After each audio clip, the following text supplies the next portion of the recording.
too.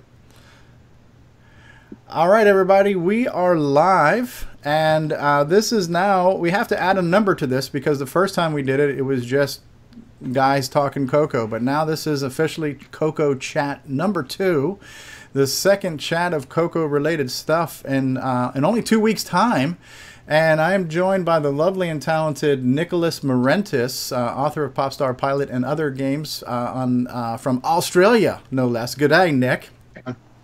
From the Great White North in Canada, we have L. Curtis Boyle, host of the Color Computer Games List website. Hello, Curtis.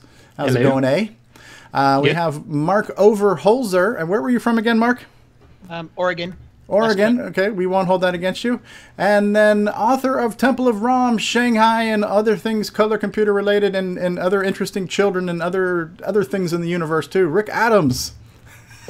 Hello. Welcome back, Rick. It's a pleasure to speak to you again. In the chat, it looks like Bill Noble is here as well, Curtis's partner in crime, fellow cohort of Nitrous 9 and other things. Mm-hmm.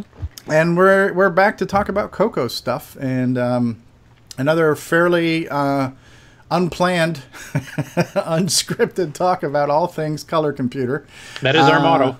Yes, and this is actually historically this is a very momentous occasion because this is the first time we've seen Nick Marentes as an actual three-dimensional human being.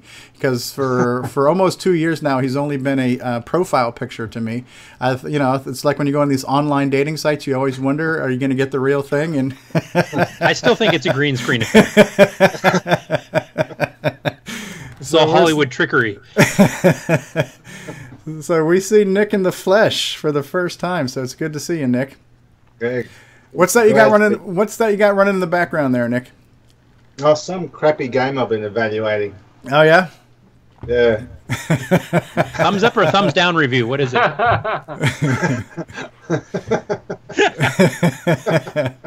Well, he's on the bottom of the world, so he'd actually have to give it thumbs up for it to be a thumbs down for us. Oh, good point. Good point. Oh, man. Well, Rick, we were just talking about this right before we went live, but you are going to be giving a keynote presentation for us at CoCoFEST. And I don't want you to give away anything that you're talking about, but you were talking about that you had done this at Rainbow Fest, which is also, you know, a pretty cool thing, a nice feather to have in your cap to be a keynote speaker at Rainbow Fest back in the mega heydays of the CoCo. So I'm really looking forward to that, meeting you in person as well. I am counting the days. Yes, it's about a month from now. A little less, but yeah. Yeah. So that's going to be awesome. I'm going to pull up that schedule again. I think I have the CoCo. I think I have the Glenside website here. Let me pull this up real quick, and I'm going to go over to CoCoFEST. All right, is it CoCoFEST? Is my mouse working? And then we're going to go to events, right? And let's see when your event is scheduled. So your event is scheduled for Saturday morning at 10 a.m. You are basically going to be the kickoff to CoCoFEST. No pressure. No pressure. Yep. No pressure at all. Right? The entire fest rests on your shoulders. Don't screw it up. And we expect you to code a game live at the talk too. So. Oh, I wish. Oh man. That would be fabulous. So yeah, we definitely look forward to that. I'm just looking forward to being at the fest again this year. For me, last year was my first time. It was very overwhelming. You kind of, and then one of the questions came up. I forgot if it came up on the CoCo Crew podcast or if it came up on the Facebook group. But somebody was saying, you know, why should I go? And everybody kind of chimed in, right? And so, you know, for me, it was my first fest, and there was so much to take in. But the reality is that there's something there for anybody. If you like the color computer even a little bit, there'll be something for you. If you like the color computer a lot, there's a lot for you there. The thing that I really want to try to focus on this year is to observe more of the exhibitor area, because it was almost like a last minute thing. Oh, it's you know, it's Saturday night, it's 11:35, I've got 20 minutes to run around and look at everything real quick, you know. So I want to try to spend much more time soaking in all the projects and all the people going on there. So that's kind of my plan, is to spend more time in the exhibitor area and maybe get some little handheld camera interviews of everybody's projects too, as well as the live streams. I'm going to be doing that too. I kind of want to take a survey of what is going on in there, because I have not been to any of these particular, this brand of CoCoFEST. So I'm showing up and I'm going to find out what's there. There you go. There you go. It looks like Paco's out there in the call. So let's try to get him in, David Ladd. David, call me on Skype. What I forgot his Skype name. I don't know if he's in Skype as Drencor or if he's in Skype as Paco. I forget one of his alternate personalities. Drencor, it looks like. Yeah. Call in and we'll get you on the call. I'm trying to add him and I can't find him right now. I can't multitask my Skype right now. Add people to this call, not on this call. Okay, now it says he's calling in, but I don't see it. I see it on my phone. I don't see it coming in on my thing, but it says Drencor. How do I do this? Help me out here. Somebody quick. Add people to this call. If I type in Drencor. Here we go. Here's Drencor. I'm going to try to add you, Drencor. Drencor, add to call. Call is in a separate window. Call failed. I don't know what's going on here. Do I have too many people? Do I have too many people in my call? Here we go. He's coming in. We got him. We're back. All right. There we go. Don't mind me while I multitask miserably. So Curtis, are you familiar with whether or not you're going to be able to make it? Because no, before it was kind of like up in the air. Hello there. I am going to be able to make it. You are going to be booking the hotel either later tonight or tomorrow. Excellent, excellent, excellent. So we've got Curtis Boyle confirmed, and you're going to bring at least one guitar. Yep. So we will have a Saturday night jam. Mm-hmm. Which will be good. Are you with us now, David? Hopefully there's more than just the two of us. Yes, I'm here. All right, David Ladd has joined us. Due to no. Okay, so Curtis. Oh no, that's Hugo. I have echo now. I ought to have echo. David, are you wearing your loopback headphones? Nah, I'm on a Bluetooth headset. I'm kind of not home at the moment. Okay, yeah, because now I'm hearing echo now that you joined the call. Let me turn down the volume some more. All right, gotcha. So Hugo said it would be nice to join you in the live chat, but maybe later. Okay, Hugo, you're with us in spirit. Nick, you're not going to be able to make CoCoFEST this year, are you? I can confirm that I can't make it. Okay. Is there anything you are working on that you're able to share with us, or any ideas that you have for future projects? Well, I am working on various ideas. I haven't finalized anything yet. Been experimenting with different graphics, experimenting with different sound routines, and just basically putting together a few... we just lost video? No. Been experimenting with a few routines to try create a new game with some new features and eye candy and all stuff, but nothing actually confirmed as yet. Okay. Nothing announced. When I've solidified my ideas, I'll probably make an announcement or put up a blog page. Okay. Whatever. Okay. I know there's one feature request for your new game, Nick, that Steve would like. He would like it so that it's easy enough that he can get past level 2. Yeah, we need the we need a child option on that thing. So, I'm curious to know how many people or how far most people have gotten on the game. I haven't heard too much feedback yet, so. Yeah, it'd be good to hear what people think, if it's too hard or too easy. I mean, I find it easy, actually, but there's that video I put up that shows a fly-through from Zone 1 up to Zone 4, and I hadn't played the game for about 2 months. And that was my first recording, and I got through straight to Zone 4 and just fell apart before entering Zone 5, so... For me, it's quite easy, so right. I'd be curious to hear what other people say. Well, I noticed you've got the Wyco controller in the background there. I've got one of those too. Yeah. One of the things I'm going to buy at the fest is I'm going to buy Neil Blanchard's Sega gamepad adapter, and then I'm gonna try playing it on a digital stick and a nice 80s controller. Well, if I played on a deluxe Tandy joystick or anything other than that Waiko, I don't get past level 2 either. Okay, well there I don't know why have you it. guys have such a problem with that. Yeah, well, Curtis, on the other hand, he plays it. He's a master. Yeah. My next challenge is to play with the old black free-floating joystick and see if I can do it. Oh, that's you won't get past level 1. Wow. I'll try. You can play Sea Dragon at speed level 7 with that sucker. I think I can probably try. When I made Temple of Rum, that was all we had, and we liked it. And we liked it, right? Right. Yeah. I was actually going to ask you something, Nick, because Curtis and I were having this discussion, and so number one, what roughly, if you feel free to divulge, how many physical units do you think you've sold of Popstar Pilot? Over 60. Over 60, and that's pretty good, right? Yeah. It's a lot more than what I expected. I only expected to sell 20, actually. Wow. Huh. Yeah. Now, the good thing is, of course, having sold that many, it gives me the encouragement to go ahead and do another one. It was very much a test of the market, I guess. Wow.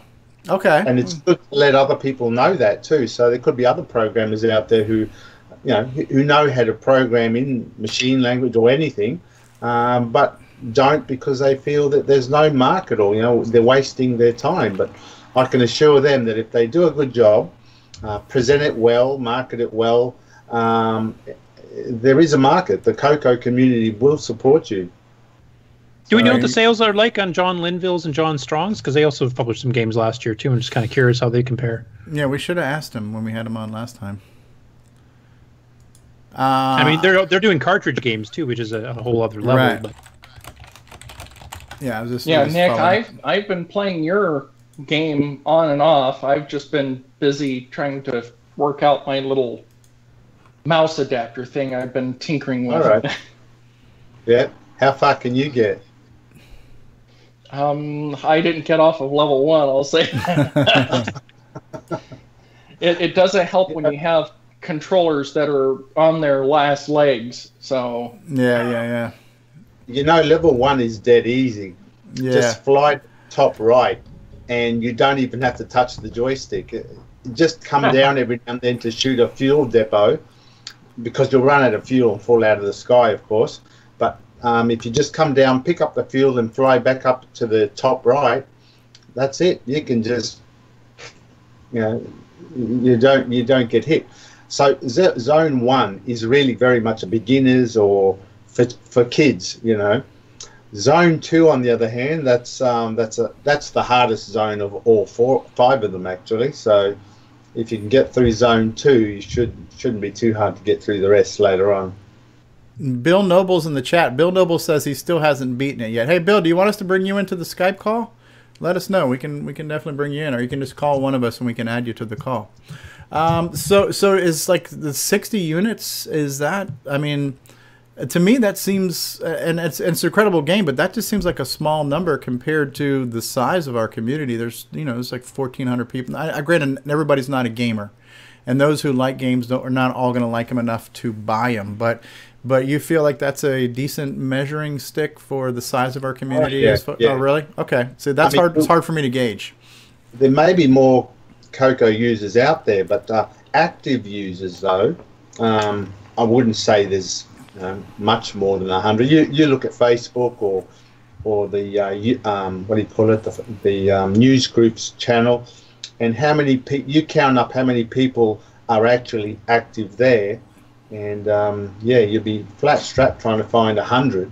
Okay. Okay. I think you'd find 100, more than 100, but we've got that divided community. We've got the RS-DOS game playing side, and then we've got the hardcore OS9 side that don't touch games. And I think the markets are almost exclusive. You do have that. Having said that, I have sold to quite a few people who are OS9ers, who probably never play games, but they just support the efforts of another CoCo user. So that's good as well. You know, I'm surprised. I look at some of the sales I made. I said, "What? Why is he buying it?" But you know, that's good. It's a healthy community, and it helps that I kept the game fairly low cost, of course, as well. I didn't want to charge any, more than $25 US. I thought that's a cutoff. So it was good there. But yeah, a lot of the users do support a person who does put the effort in, which is good. Well, that leads me to my next thought. What do you ever think about porting that game to a broader audience, like where it can run on a Windows platform or a mobile platform or web-based platform where more people could enjoy it? Does that interest you at all? No, I steer away from the dark side. I'm not knowledgeable enough about PC architecture and mobile phone architecture. I don't know how to program in C for starters. Everyone says I'm a great programmer, but I really don't know a lot. Modesty. All I know is CoCo. Okay. Anybody else have any thoughts on that, about taking like a CoCo game and making it more broad appeal to where people can play it on a modern computer? It has been done before. Dale Lear did his double back port, and then he still told us he barely had sold any. Mind you, that's an iOS, and it's such a crowded market. It's hard for it to stick out against all the other games out there. But yeah. Well, that's another point as well. I mean, Popstar Pilot might be a great game on the color computer. Oh, guys. Hey, Bill's here. Hey, Bill. Hey, Bill. Hello. The party gets bigger. Be interesting to see how many videos you can have online before everything starts to slow down. Yeah, today's challenge is to break the internet. Trying to do video now. Okay, so somebody in the chat right now says, Tandy, the main problem is that while there are a lot of people with fond memories of the old systems, there are far fewer whose interest extends to buying a product or getting involved in a project. Oh wow, Drencor is live on the camera even. What's going on, David Ladd? Well, it's because, like I said, I'm not home, so therefore I don't have to worry about what's behind me. Wow, this is great. The party gets bigger. But as far as the to other platforms, one of the things that I've seen some of the like for Steam, some of the old games and some of the cross-platform games that they've been doing, they've been like the old Sega games, they've been using an emulator that they just bundle the game right into, or DOSBox for the really old games. So there's always those options too. Yeah, I think Steve and I discussed that before, bundling it with VCC if you got permission, or MAME or something like that. But that adds a level of complexity that some people, MAME in particular can be a little bit of a bugger to set up properly. Right. I have noticed that. And the ROM distribution is the biggest problem. How do you legally distribute Microsoft copyrighted ROMs? Which you'd need to boot it up.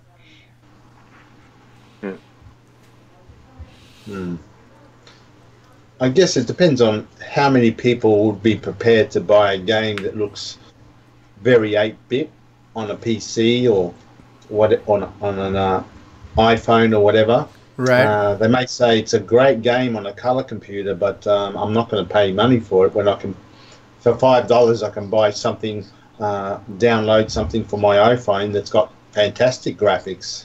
They may not view a product like Popstar Pilot as something they would be prepared to buy. It's I don't think it's probably worth the effort to learn how to program an iPhone or a PC just to create that same game. The time required to learn it, the rewards at the end are really pretty minimal.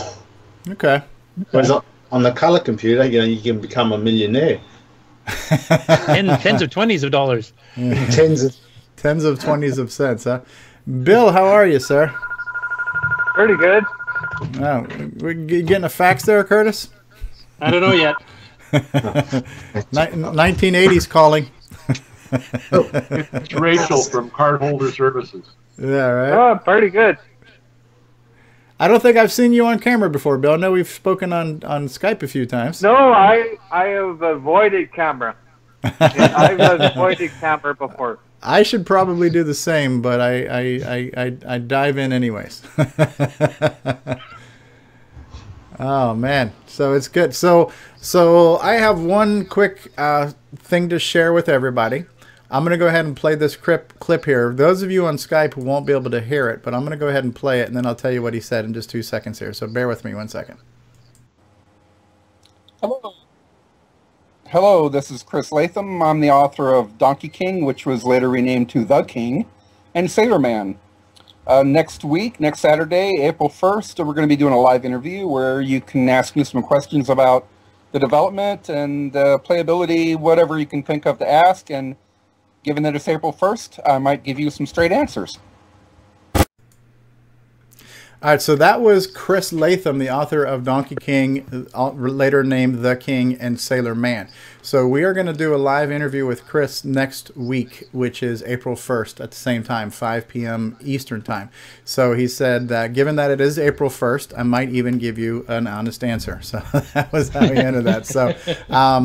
So that's another thing. So, you know, one of the things I've mentioned this a million times, I'm going to sound like a babbling baby. But when I started doing my color computer videos, I never imagined I would meet people. When my first video was actually explaining what a color computer was, because I didn't think anybody in the world would even know what this was. So I created like a little 25-minute history of the color computer, like PowerPoint presentation saying, by the way, there was this computer and I had it when I was a kid, and here's some pictures I found on the internet, what it used to look like, you know.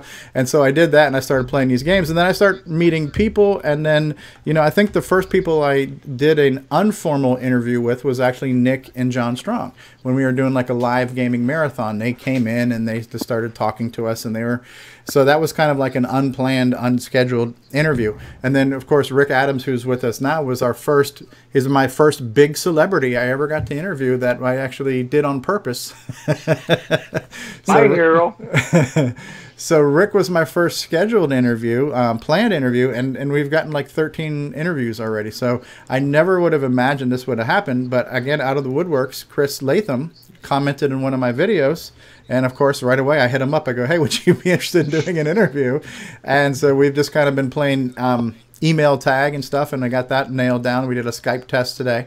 So next weekend, we're going to talk about Donkey King and Sailor Man, arguably two of the best color computer 1 and 2 games ever made, next to Temple of Ram, of course, and Double Back. So and Shanghai, but that's color computer 3. So so that's kind of cool. I'm looking forward to that as well. So if any of you are available if you want to co-host and ask questions as well, I'd love to have you along for the ride. I shall be joining you on that one. Except Curtis, of course. So we're going to build a wall around Canada. Okay, I'll take my pay cut. So, Bill, you going to make it to CoCoFEST? Unfortunately, not. Okay. We'll bring you along in spirit. Yeah. I wish I would be able. No, I wish I would be able to go there because I just got too much to go on right now with work. Yeah. Yeah, I didn't think I was going to make it this year. I didn't think I'd make it this year. I'm glad I'm definitely able to make it this year. Yeah, it was touch and go for me for a while too here, but we actually the same thing as Bill, whether there was too much work going on, but it's actually a whole bunch of stuff got completed as of yesterday and this morning. So I'm caught up enough. I think I have the free time to do it. So Excellent. So, Nick, when you made Popstar Pilot, I know you weren't working on it nonstop, but that was a period of a couple of years before you finished, right? It took about 3 years, but in that time I did do a few other projects as well, which sidetracked it. Mm-hmm. Did the high-res place with John Kowalski, one other project as well, I've forgotten now. But yeah, 2 other projects got put in there. There was a period where I questioned whether spending so much time on Popstar Pilot was going to be worth it anyway. You know, like I said before, I only expected to sell 20 copies because I didn't think there was enough people out there who would actually pay money for a game on the CoCo. But, you know, I just kept on going. The thing that motivated me with programming, well, any game, is the challenge of trying to do something new. So with Popstar Pilot, the challenge was to make this horizontal 1-byte split screen scrolling and a few other things there.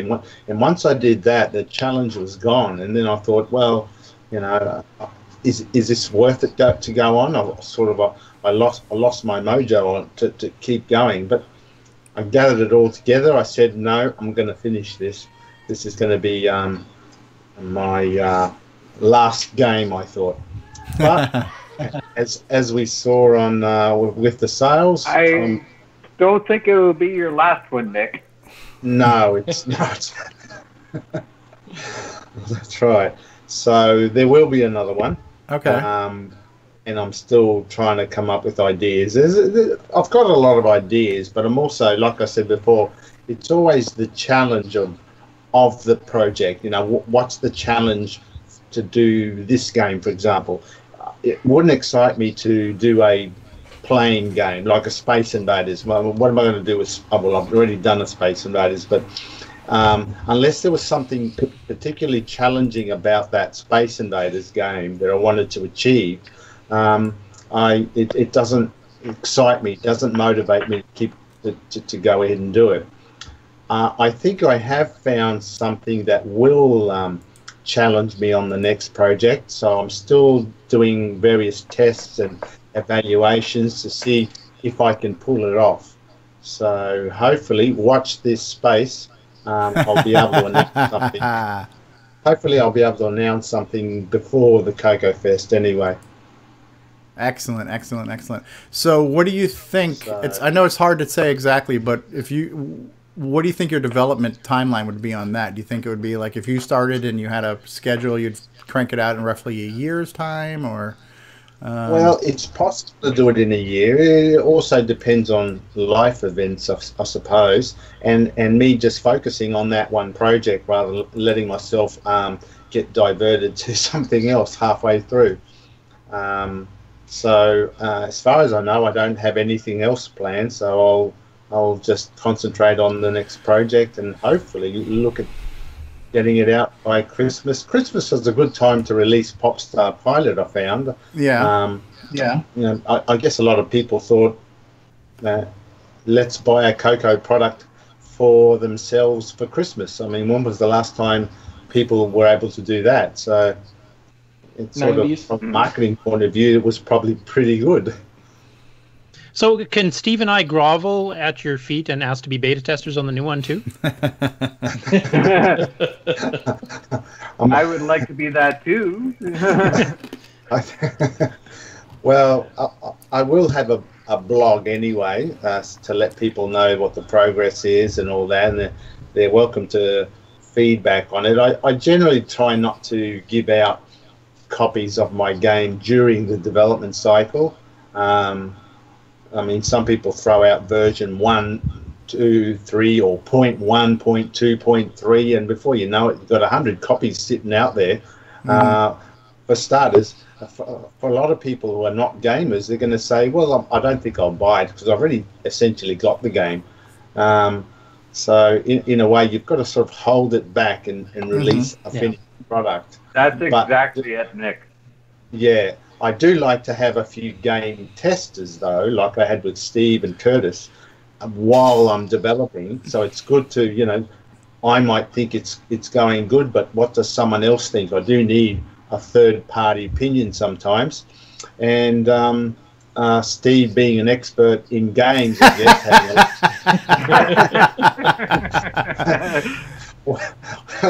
I'm an expert.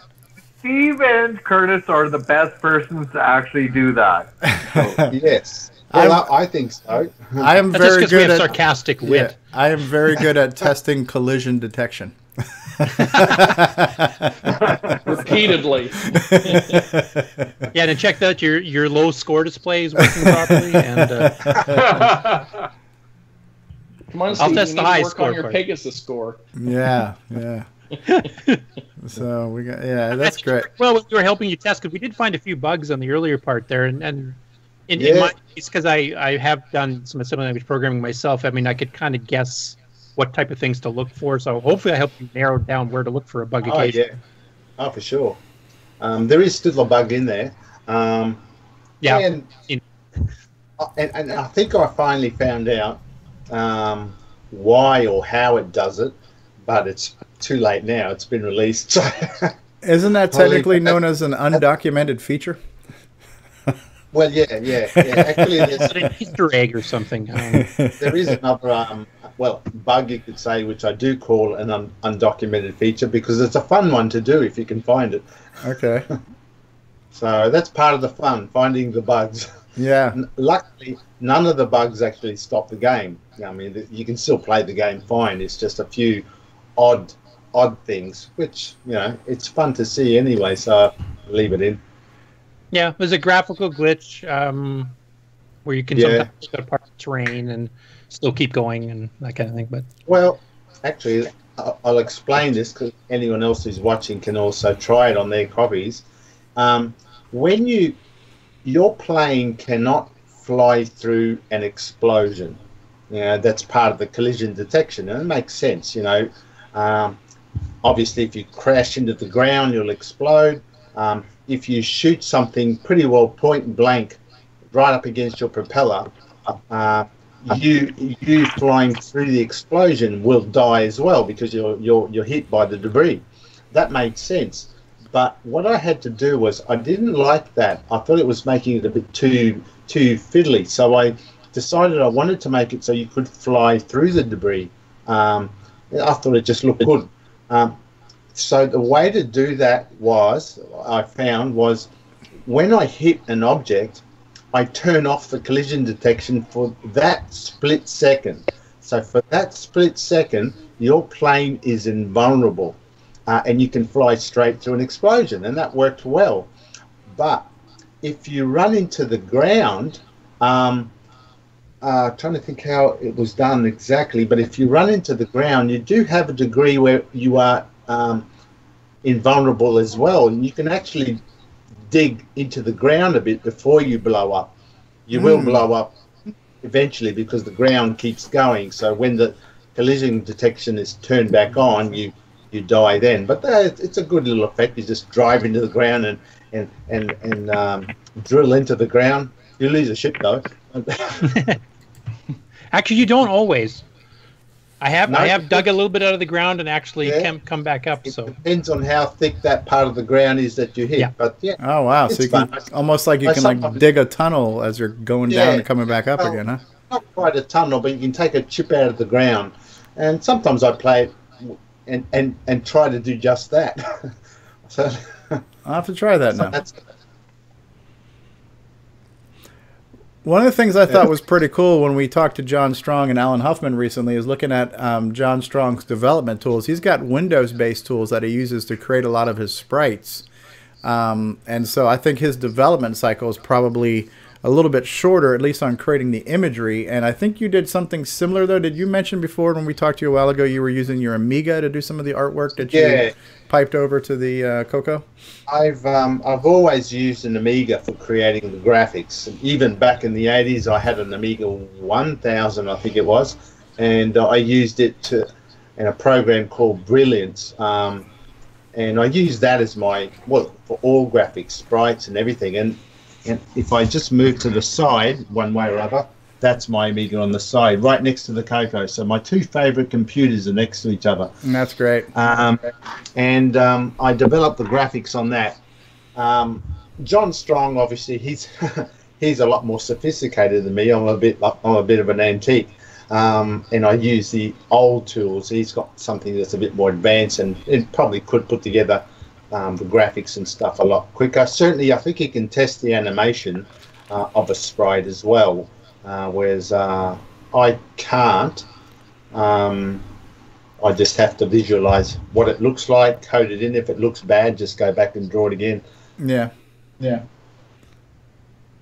But you're also trying to do that on purpose. You're trying to create. You've basically made yourself develop the retro game the retro way, like the way it had to be done back in the 80s, for the most part, right? Or you could say you just can't teach an old dog new tricks, I suppose.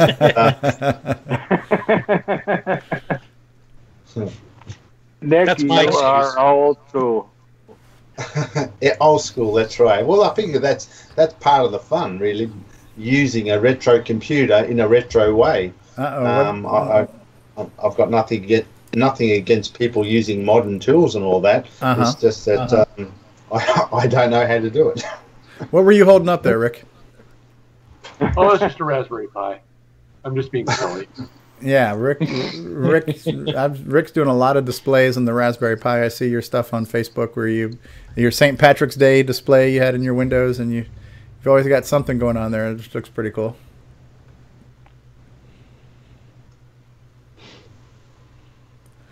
Now, last week when we did this call, I mentioned that we were working on this, but we're waiting for it to be done, and that is also now done as well.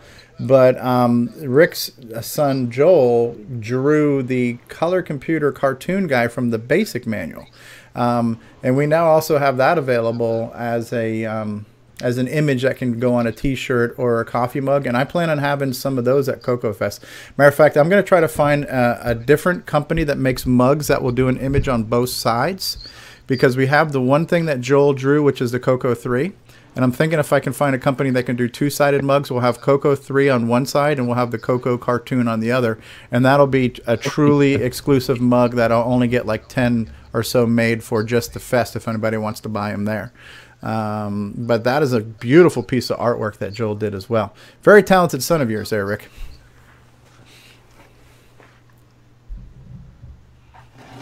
Alexa, how many days until April 22nd?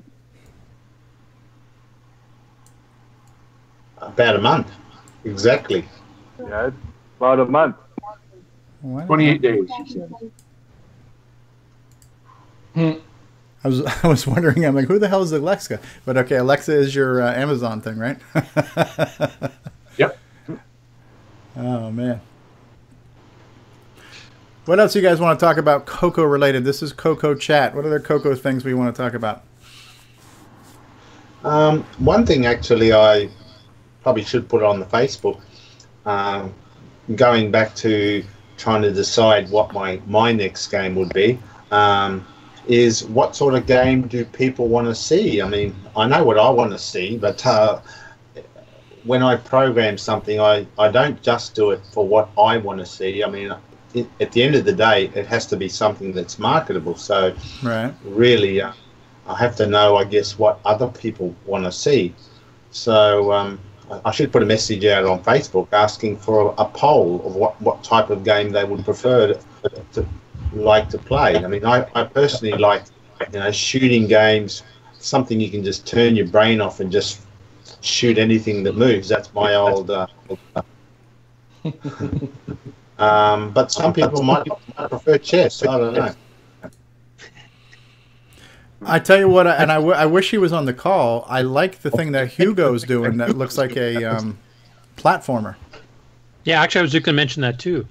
Yeah, I like. He's done really well done graphics on the background of that. And this is his first assembly language so far.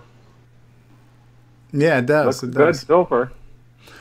I'm also supposed to be. Oh my God! I just remembered. I got to get together with Paul Thayer too. So not only will we talking to Chris Latham, but possibly Paul Thayer as well. I got to reach out to him. And Paul's working on a new project now that's like a lumberjack man chopping down a tree. I spoke to him briefly, and I believe that Simon Jonassen is working with him on that. And I think Simon may or may not have helped out Hugo as well in some optimizations. He's helping with this. Yeah, so I might be doing a non-live pre-recorded interview with Paul and Simon in the near future as well to talk about some of those projects. So that's going to be This is the exciting thing, is that there's never a shortage of projects. It seems like hardware and software projects that continue to happen. It makes me feel insignificant next to the powers of the Force. Steve, do you know if Lee Patterson and Simon are still working on Bouncy Ball 2? You know, when I talked to Simon the other day, he says he hadn't spoken to Lee in a while about that. And when you look at Lee on Facebook, it looks like he's hiking just about every day somewhere. So I don't know if Lee's been on a sabbatical, but I think Simon was going to reach out to him and find out. So I don't know the answer to that question. Well, I'll give you something here. Roger Taylor's actually got a good thing going now, because his CoCo on a chip is actually moving to SDHC, which will be compatible with the SDC. Oh, the CoCo SDC card? You'll be able to use the same... It's going to use the same scheme, apparently. Okay.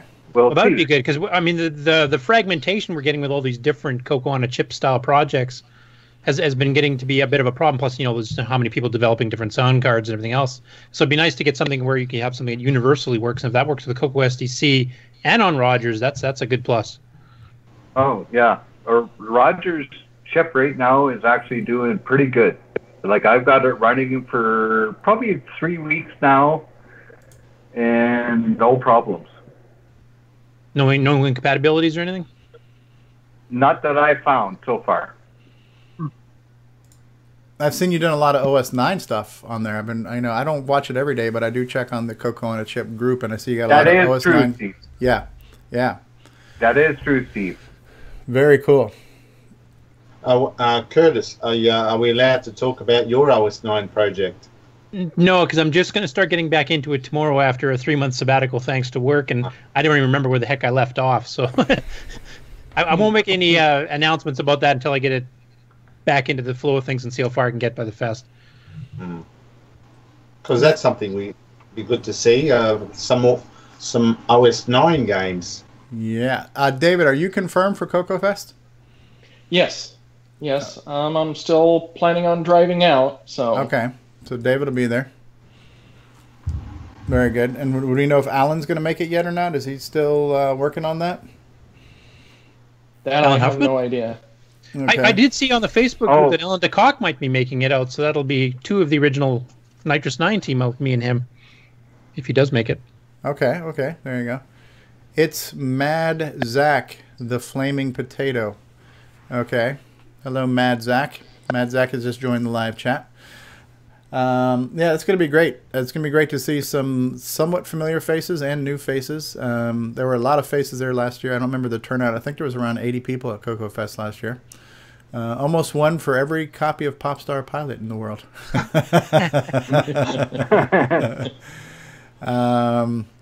Yeah, there's new software projects. There's new hardware projects. Yeah, Nick needs to sell more. I'll tell you what, Gary and Ed's latest project announcement does interest me a lot. The gimme chip replacement. Yes. Yeah, definitely. Hopefully that goes ahead.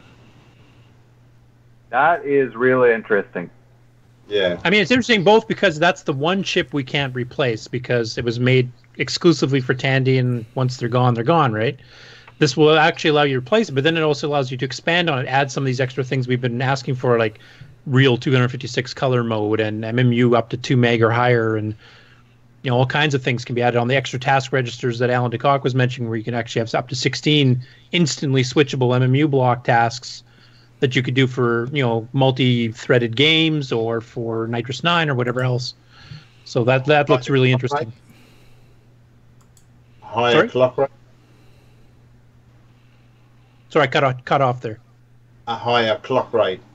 Yeah, that too. Because the gimme is the one limiting factor for overclocking. Yeah. So somebody who's watching the live chat says, "What is CoCoFEST?" Well, yeah, unfortunately, not everybody's going to know that. I will. Okay, what happened here? Who's trying to join? I think Rick fell out. Rick fell off. Okay, Rick's welcome to call back. Okay, what happened to my Skype call here? Okay, I'm losing out. Okay, is Rick still here? Okay. So he's yeah, in chat right now saying hello, so I'm guessing that he dropped off and is trying to get back in. Okay, here he goes. He's back in. All right, so whoever just asked and said, what is CoCoFest? I will switch over to the Glenside website here for just a second. So yeah, so CoCoFest is a festival that is once a year. It is known as the last Chicago CoCoFest, and this is the 26th anniversary of that, meaning it's been going on for 26 years.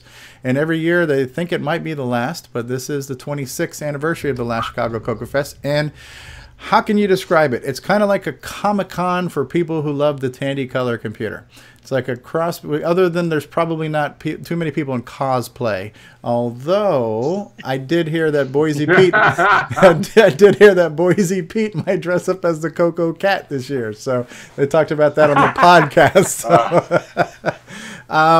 But it is a weekend festival for people who love this retro computer, and there's events that go on all day. There's exhibitors, there's vendors. So like these are the events that are going on so far. For example, the show is going to open at 9.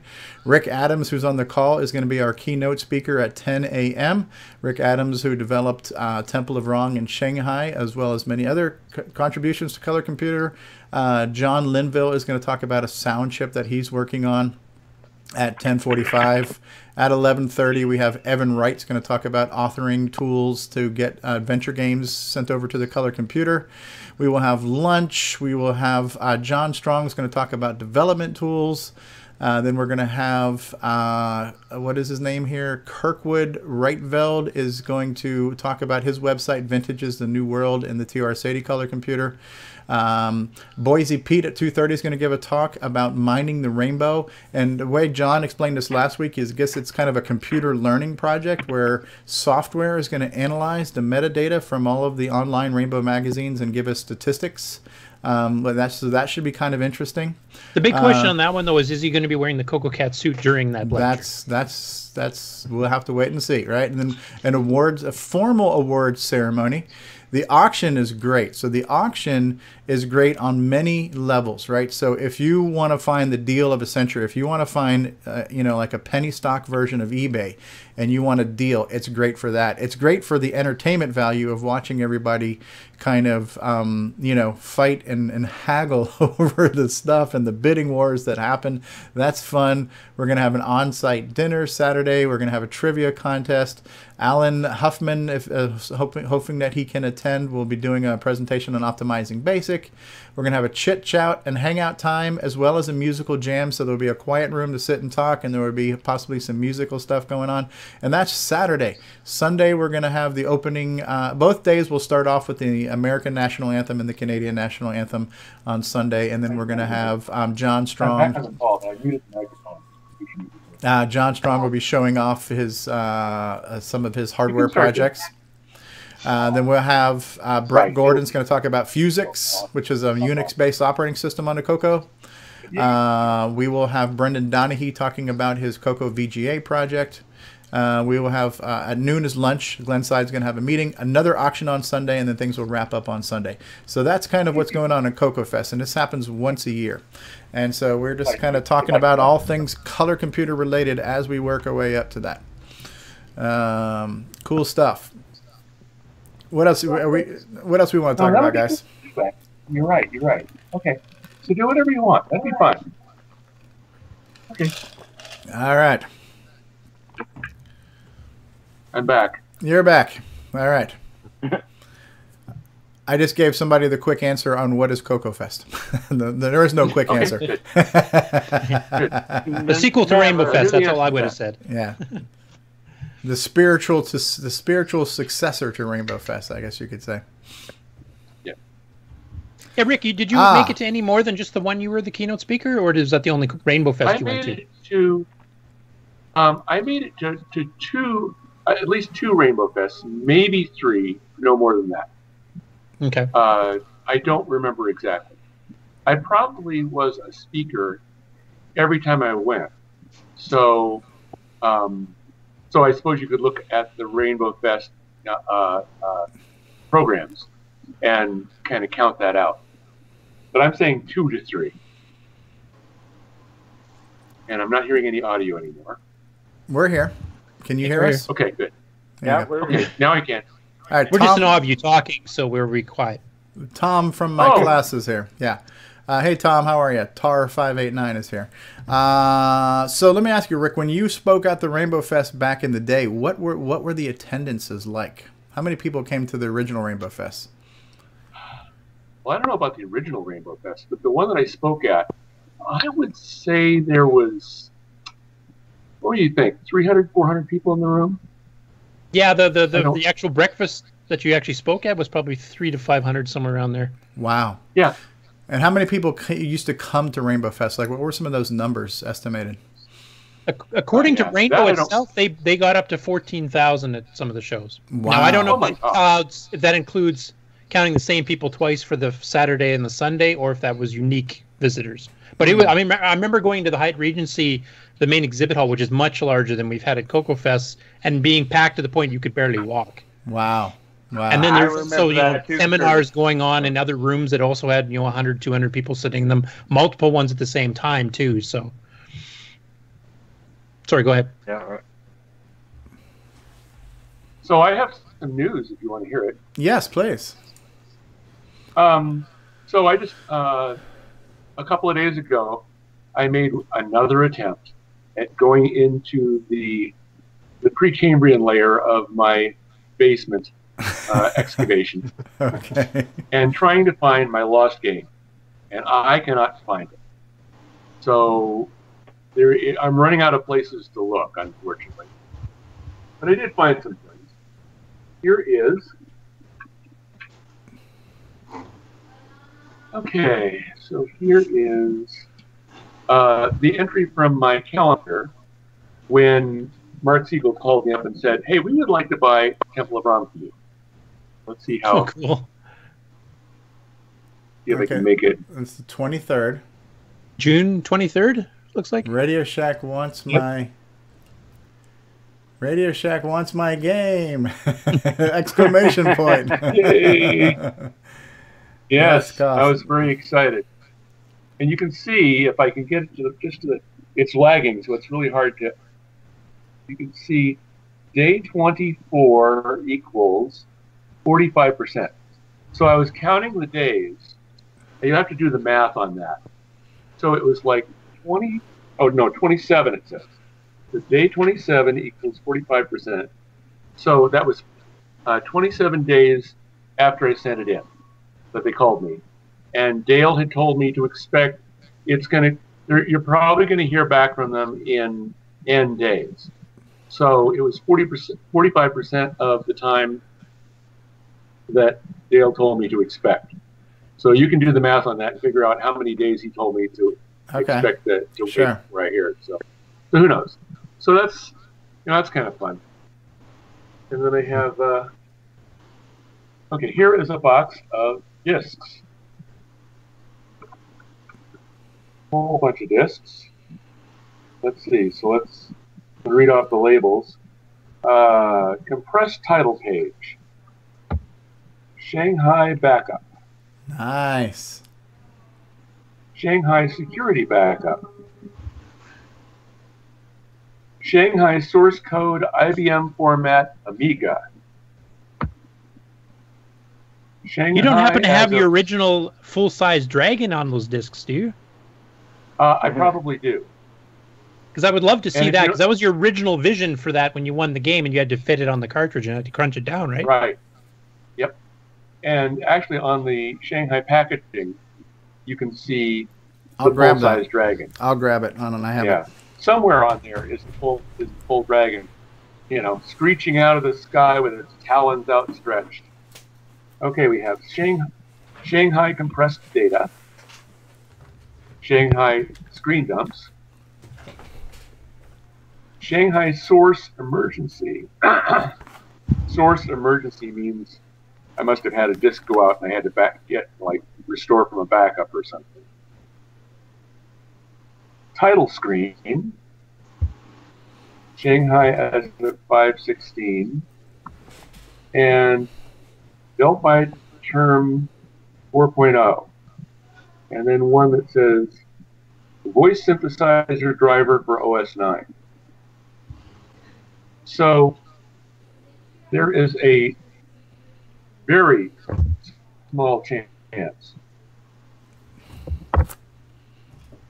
But you say a very small chance in a good way or in a bad way?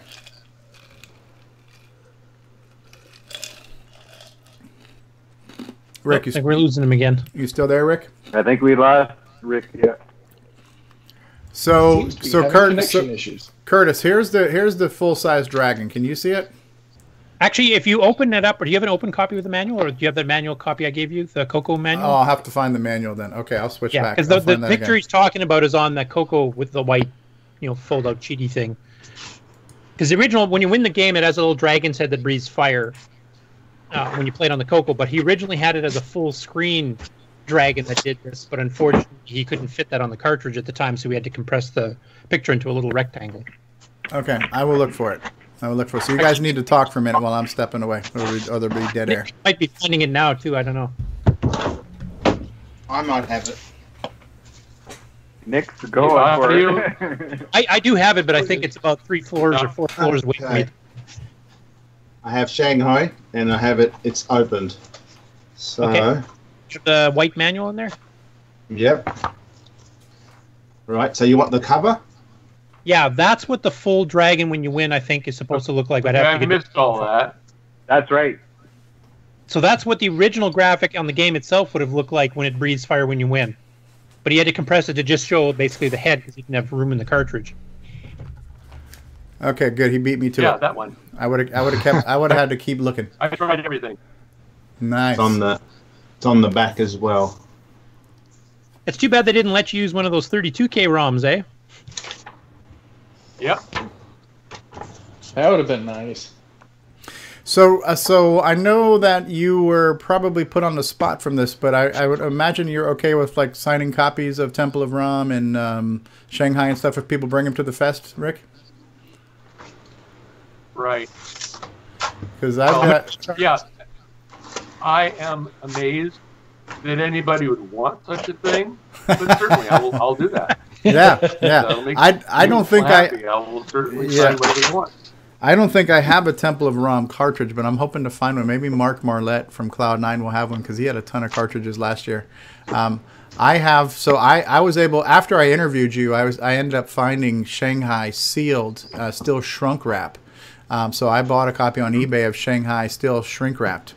So I will bring that to get your John Hancock on that. And if I can find a Temple of Rom, I will grab one of those as well for the John Hancock. And thanks for reminding me, Steve, because actually I will bring my box to get signed too.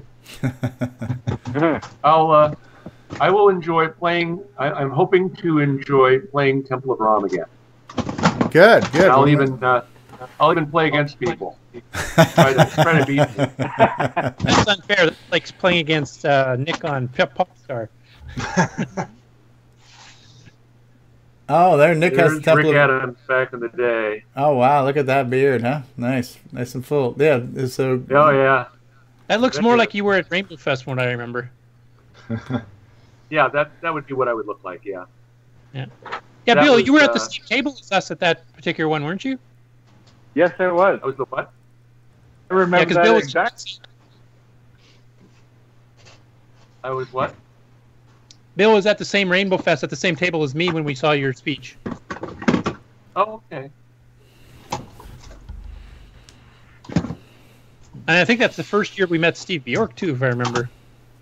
Yeah, and actually, it was actually the same year that I think I asked Rick about using Shanghai for OS9. Ah. Yeah, because that's right. You ported the original. Right. Now, was that a Tandy sanction? Was that a Tandy sanction port? Did I say I don't care? No. That was not Tandy sanctions whatsoever. That was something totally outside of Tandy. Okay. I saw Rick's source code that I disassembled, and I thought, whoa, this thing could be ported to anything. And I ported it to OS9. Yep. And then Alan did a little bit of mods to allow alternate tile sets and stuff, but the main port was done by Bill. Excellent. Uh-oh, we might have lost Rick again. It sounds like Nick's back there digging. Yeah, I'm going to need to wrap this up pretty soon because I think I've got a house full of hungry people that are waiting on me to stop talking about old stuff. Yeah, well, I got to go pick up the wife anyways. Yeah. Excellent, though. But, yeah, this was a fun little CoCo Talk. And we should probably do this again. This is almost becoming like a regular thing now. I'd like it to be actually. I mean, not everybody can make it every time, but it'd be nice because we were planning on doing that with the CoCo. I can't remember what it was called again. Somebody told me last time. The one Steve Bjork was going to host. Right. And it was really nice having that regular thing. You get different people and you get different guests each week. And they just kind of fell to the wayside. So I would like to see those happening again just to keep people up in projects or just general discussion. Sure. Reminiscing about some old game or maybe game tricks or programming tricks or whatever else. Exactly, Curtis. Yeah. Okay, here comes Rick again. Here comes Rick. So we'll let Rick be part of the signing off here.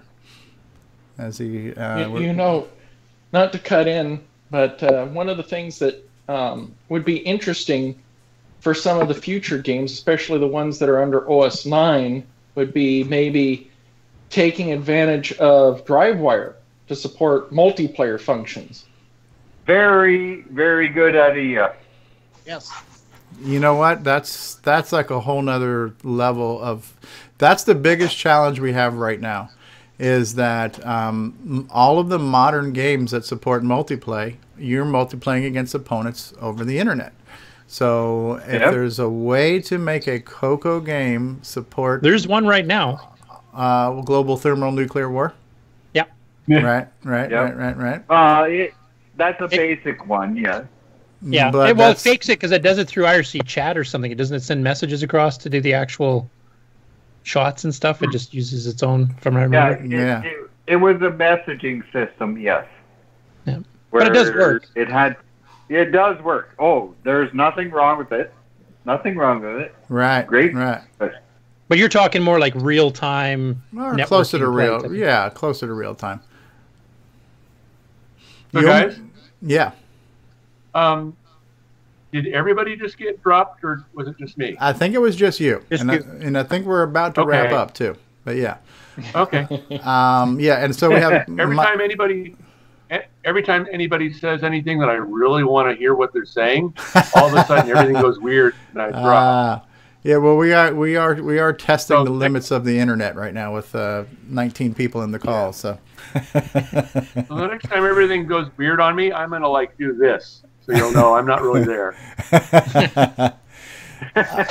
All right, well, I think we go ahead and wrap up this week's CoCo Talk, and definitely look forward to more of these. These are fun. I'm looking forward to your keynote at CoCoFEST, Rick, and I want to thank you again for being my first officially scheduled interview, which really kind of got the ball rolling, and look forward to many more interviews and many more talks, and this is awesome. And Nick, thanks for being here all the way from Australia. Yeah.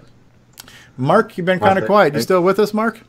Oh, yeah, I'm here. Okay, Mark is here. And Bill Noble, got to see Bill in the flesh. We're getting to see a lot of faces that we don't usually see all the time. So we get to see Nick. We get to see David Ladd. Yeah, you never see me.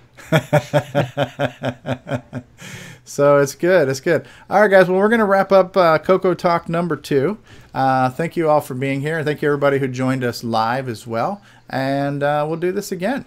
Until then, keep on CoCoing, everybody. Peace. Bye. Bye, guys. Bye. Bye. Bye. Bye.